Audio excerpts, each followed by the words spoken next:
Even though I took these images using my phone, the phone has the option to take raw images. And raw images have higher bit depth than JPEGs because they're not compressed. And therefore, I have the opportunity to manipulate the images in a way that I can then make them more ideal for sculpting and texturing. For instance, if I take an image that has harsh shadow, then it wouldn't give me accurate or good details or information that I can utilize. Instead, it would just be more on the artistic side than on the data side of it as an image. In other words, if you see something like this image here, that harsh shadow there, when you use it for sculpting, for instance, this would look like a complete gap. If you have the raw image, instead what you need to do is to go into that image and kick in some lighting or change whether the exposure or any other attributes. Specifically, you want to go with more like there is one bar that says blacks and you want to reduce the blacks. So I'm going to demonstrate on some of these images, maybe just to demonstrate some examples on what kind of things to consider when it comes to editing the images before we use them for sculpting and texturing. Photoshop allows you to open raw images, at least the new versions of Photoshop do that. So I'm going to grab all of these images, and I also want to say that I've already edited them, so I will talk about some of the editing that I've done on these images. So I'm going to pick random images and I am going to demonstrate the kind of editing that I would do for them, and I will explain what kind of settings I'm changing in order for me to make these images ideal for sculpting and also for texturing.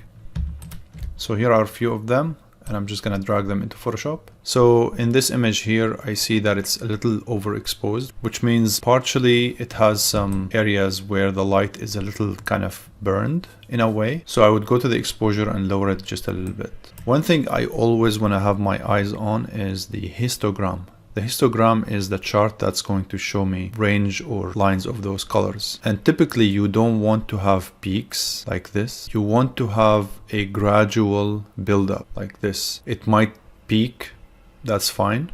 But as long as it starts kind of gradually and ends gradually, then you are in the best situation. So technically speaking, for what we need these images for sculpting and texturing, you may argue that you could almost ignore what the image looks like and only look at that histogram chart. So now you can see here that some of these areas are kind of like overexposed, and this is what we call hotspot, where the data are almost lost from here. And that is a big problem, because when you go and import this image to use it for texturing or sculpting, the software wouldn't be able to extract any data out of this. It's just going to deal with it as, well, it's just completely burned out, so it's just blank or white pixels. So my goal here is to go highlight, and I'm going to reduce the highlight. If I increase the highlight, it would add more of that hotspot. But if I reduce the highlights all the way down, now you can actually have some textures there. If you're editing a JPEG, since the JPEG is compressed, anything that reaches the hotspot, it's dead data. You cannot bring it back to life. But this is what makes raw images really fantastic. So now you can see the difference between this or this, right? A lot more information that we can actually utilize. I can also go to the whites and reduce the whites. If I increase the whites, you can see everything is burned, right? But if I reduce the whites, it's like, for instance, someone who is bald, you take a picture of them and then you see a big specular spot on their heads. That is lost data. And in that case, then you take the whites and you push it all the way down, along also with the highlight, and you get a much better result that you can actually now see that kind of vein, right? Which is a remarkable recovery from this, right? So now you can see a clear example of why raw images are great. So as you can see here, it's pretty dark, and you can look at the chart here. You see that peak that I was mentioning, it's no longer there. I'm gonna push the whites back and maybe the blacks just a little bit, and then go back to the exposure and push it up a tad. And now it looks much better. Maybe in terms of the photographic aspect of it, it might look a lot less attractive, but in terms of what kind of data I am looking for, Notice how it's almost like it has an even level of lighting, which makes it ideal for texture. Okay, so let's look at this example. Here is another example where it really illustrates the power of raw images. As I mentioned before, anything that is kind of burned out like this, like these highlight areas, it's basically lost information. However, since I have a raw image, let me go back to the exposure and notice that peak. This is something you want to avoid like the plague. And also, as I mentioned, we start with like gradual buildup. Because we have a lot of gap here, basically we're not really utilizing that beginning of that histogram, which means there's so much information that not really going to be utilized in the process of using the image for the purposes I mentioned. So in that case, I'm going to push the exposure back, and you will see here this whole hill kind of pulling backwards. Okay, that is much better here. And now I don't need really to obsess about pushing this back, but I'm gonna focus now on the hotspot. So let me undo. Notice how much of that information was completely gone.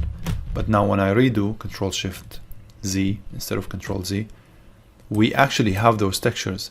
And to even highlight it further, something that I normally don't do for the practice that I'm showing today, but you can push the textures all the way, the texture and the clarity all the way up, and notice how these areas have a lot of information that we can actually utilize if we want to. So here you go, textures, and then clarity. We have access for more information than we need in a way. And now you can see that the image has kind of like even lighting. Of course, when I took this picture, I don't really care about the shadow here or the shadow there. I can just crop that later and just focus on certain areas, and then I would turn it into a seamless texture if I want to. I'm gonna go to this area here and see if I can treat it. Sometimes just few spots could be a problem, because if you push it all the way to just treat this area, it might ruin other areas. If I push the shadows all the way back, then it's just enhancing the shadow. So I'm gonna push it further. So now the shadow is a little bit more gentle. At least I am seeing more information. Next, I'm going to change the blacks. Pushing the blacks is making the image a little bit washed out. I can go and increase the contrast, but all of them basically feed into each other. So I cannot just assume that the blacks is going to be completely separated from the contrast and vice versa. So now at least I have some areas here that I'm actually able to kind of see. But here's the good thing. If I open this image in Photoshop, I can just go to the dodge tool and I can just highlight this spot here, or make it kind of a little bit brighter. And because I am treating an image with higher bit depth, the treatment of it is going to be actually good. Because if it was a JPEG, you would be basically burning those pixels. But because it's a higher bit depth, then you would get a much better result out of that editing process. Also, one more thing to consider. Since I'm looking at the whole image here, the histogram is actually reading everything. So you see this area here? This is actually included in the calculation here. The histogram is trying to tell you there's something wrong, there's a problem going on there, but all I'm focusing on is just this texture. So in this case, I'm going to ignore that little warning that the histogram is sending me. Alright, moving on to this one. This was taken in a cloudy environment, which is perfect for photogrammetry images or images that are meant to be for texturing as well. You can see here the histogram looks very healthy. It looks fantastic. All you can work on is to kind of push that end further. So instead of going into these attributes and change them, I'll just go here to this area and push it to the right side. And then go here and push it to the left side.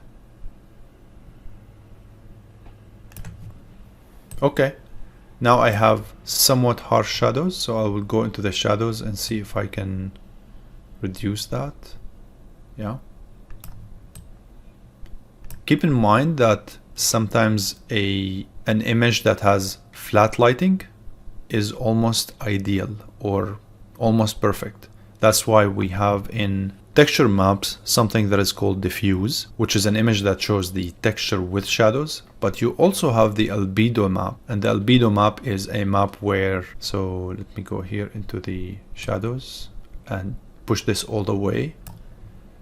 If you're almost nearly eliminating the shadows, then it starts to become more like an albedo map. So this could be also usable and ideal. So I'll go with this one. Before I work on this one, just a reminder, we have these areas here, right? So they might be giving your, like your histogram here looks like the stock market. It's kind of crazy and up and down and just nobody knows what's going on, right? So in a potential situation where you may have a lot of misleading information, you either want to go and crop this image and then bring it in, or you would want to just ignore the histogram in this case and just focus on the materials that you have in this case. So for me, the things that I would be looking for, let me change the exposure a little bit, slightly darker.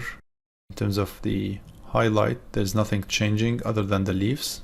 So I don't really care. I'll push it all the way back so it would maintain as much of the information as possible. Then shadows, a little bit more, pushing the shadows a little bit further. You can see that it's kind of reducing some of that shades between these small texture pieces. Blacks. So yeah, this image looks fine overall, although the histogram is looking much better, and also the image itself is a lot calmer now. Here's another image, the kind of image that really would benefit from a raw image, because the biggest problem that I have right now is that all of these rocks are kind of washed out. So if you were to apply this as a map, basically it's going to deal with all of these little stones as if they are really like kind of chopped at some point, because the data is basically lost. Like here, they're completely washed out. So if I go into the highlight, push that back, I start to get some of that hue, the blue color of those stones, right? Then in terms of the shadows, I'll push it back in this case a little bit so I can have more of that occlusion between those. Then I'm gonna go with the whites and reduce that. Okay, so now I am able to kind of understand the volume of those stones a little bit better. And now I'm gonna take a look at the histogram and notice how there's a big gap in here. So maybe I'll try to grab this from this area here and from here. Maybe from here is darkening it. So maybe I'll try to just kind of push it this way.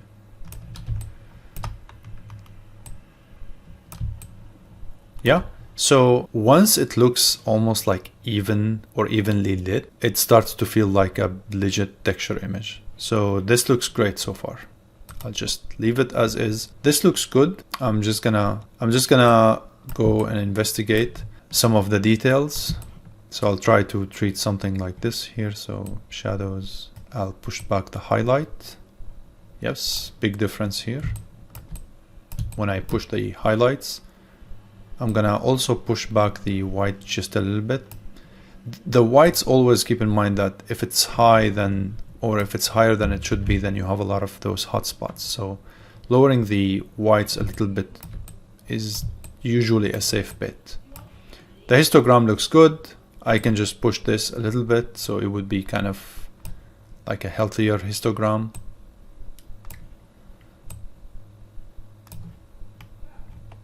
Okay. And then this, another perfect example for where the highlights would be a good start, even though it's not doing that much, but it's paving the way for the other attributes. So going with the whites here, more shadows, blacks, and then the histogram looks like it's really spiking. Let me change the exposure a little bit and then play around with the other attributes just to kind of have things a little bit healthier. And again, not necessarily that I had to deal with that spike, but a spike of that data means that they're gonna be lost. So or most likely they're going to be. Okay, so now that they're all done, I want to mention something that may be extremely important. Before I mention the extremely important thing, I want to mention that if you made some editing on an image that you feel that it's very similar to other images and you don't want to repeat the same process, you can just click on these three dots and then copy edit settings.